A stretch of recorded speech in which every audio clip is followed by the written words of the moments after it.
back to the BJP spokesperson, Shehzad Poonawalla. These are selective leaks. The only thing selective is Tehseen's way of viewing things and Tehseen's way of articulating things, but I'll come to that. From Daro Mat to Lok Sabha mein Suno Mat to Rajya Sabha mein Ruko Mat. This is the true face of Congress party. They started yelling even before Prime Minister could say Namaskar to the House in Lok Sabha. What were they objecting to? How did they know he would not address NEET? By the way, the LOP who spoke for 100 minutes, you know how many minutes he spoke on NEET? 4 minutes. They had a total of 12-15 hours in Lok Sabha, 12-15 hours in Rajya Sabha. How much time did they spend on NEET? Less than 5%. Just like in the Manipur no conference motion case, less than 5% on Manipur. Because Manipur NEET bahana hai, house mein hangama machana hai. Tell me one more thing. Why were they objecting and yelling at the time when the Hathras condolence message was being given out? Why were they even yelling at the time when the president was reading out her speech? ये कब हुआ था लोकतांत्रिक history में? President तो आदिवासी समाज से आती है, उनके भाषण पे क्यों बोला गया? And what was their agenda when they spoke? Hindu hatred. Hindu hatred how? Not just calling Hindu hinsak, saying that Gita has taught Godse how to do hatya and violence. What was the need of that? Then after that, lies. MSP nahi di jati. That kind of lie is being said by the leader of opposition. And thirdly, the leader of opposition today has become leader of disruption. Tehseen Poonawalla. What context does it take for you to understand that a Manipur MP who just got elected was reluctant to go into the house? Smita herself has come to conclusion that Gaurav Gogoi yanked him and brought him into the well of the house. And the leader of opposition was telling him, go there, shout. Tehseen Poonawalla, if that is your selective way of viewing, I just ask you another question. Selectively nahi, pure samagrata se dekho. There is one picture in Tamil Nadu.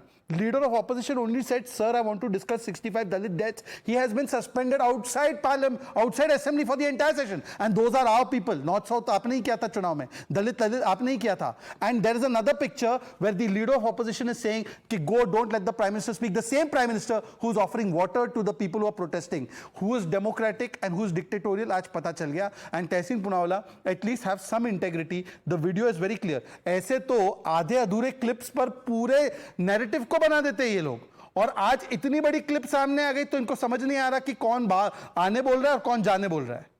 Harshvardhan जी, ये जो एक dictatorship का एक narrative अभी तक बुना गया है, कहा गया है, लोगों ने उस पर तंज कसे हैं, ये अगर पूछा जाए who is dictating disruption in the house तो उसमें किसका नाम लेंगे? वीडियो में कुछ दिख रहा है, तहसीन कुछ और कह रहे हैं, खड़गे जी 90 मिनट बोले, राहुल गांधी जी 2 घंटा बोले, किसी ने डिसरप्ट नहीं किया। अगर कुछ हुआ भी तो पॉइंट्स ऑफ ऑर्डर रेज किए गए, लेकिन जब प्रधानमंत्री दोनों सदनों में बोले तो सबने देखा क्या हुआ। प्रणय जी, मुझे लगता है कि सीधे सीधे 2 पैरेलल हैं, 2 कंपैरिजन हैं, और ये तहसीन भी जानते हैं। हो सकता है कि शायद उनकी कुछ ऐसी कंपल्शन है कांग्रेस पार्टी के लिए जिसकी वजह से वो नहीं बोल पा रहे हैं। कभी ऐसा नहीं हुआ कि प्रधानमंत्री के भाषण के वक्त इस तरह का स्तरहीन अमर्यादित व्यवहार लीडर ऑफ अपोजिशन ऐसे कर रहा हो। सांसद करते हैं विरोध, ये कोई बहुत नई बात नहीं है, होता ही है, डेमोक्रेसी में ये सब चलता रहता है, लेकिन लीडर ऑफ अपोजिशन ये कर रहा हो, लोगों को प्रोवोक कर रहा हो। और एक बात मैं और बताऊं, ये तहसीन भाई सुषमा जी और अरुण जी का बयान पता नहीं कब का सुन लिए, वही बार बार हर बहस में दोहराते हैं। कभी सुषमा स्वराज और Arun Jaitley leader of opposition के तौर पर किसी को भी इस तरह से हैकल करते हुए, किसी के खिलाफ नारेबाजी करते हुए एक वीडियो दिखा दें, एक ऐसा इंसिडेंट दिखा दें। उन्होंने क्या कहा था? उन्होंने कहा कि जब सरकार नहीं सुनती है तो कई बार डिसरप्शन करना जरूरी हो जाता है और ये लोकतंत्र का हिस्सा है। मैं भी ये मानता हूं, लेकिन राहुल गांधी 103 मिनट बोलते हैं और उनको कोई रोकता नहीं है। क्या इसके बावजूद सरकार सुन नहीं रही? मल्लिकार्जुन खड़गे पूरी अपनी स्पीच देते हैं, उसके बाद भी सरकार सुन नहीं रही। अखिलेश यादव आधे घंटे से अधिक बोलते हैं, फिर भी सरकार सुन नहीं रही।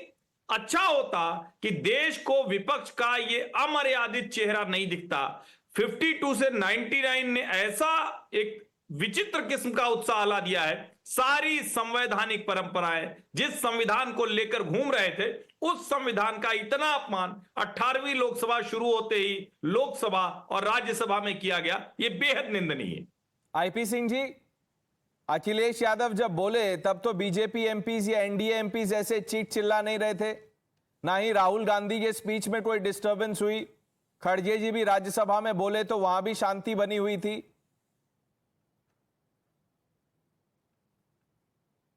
देखिए, एक बात ये समझनी होगी कि ये बीजेपी सरकार नहीं है, ये एनडीए सरकार है।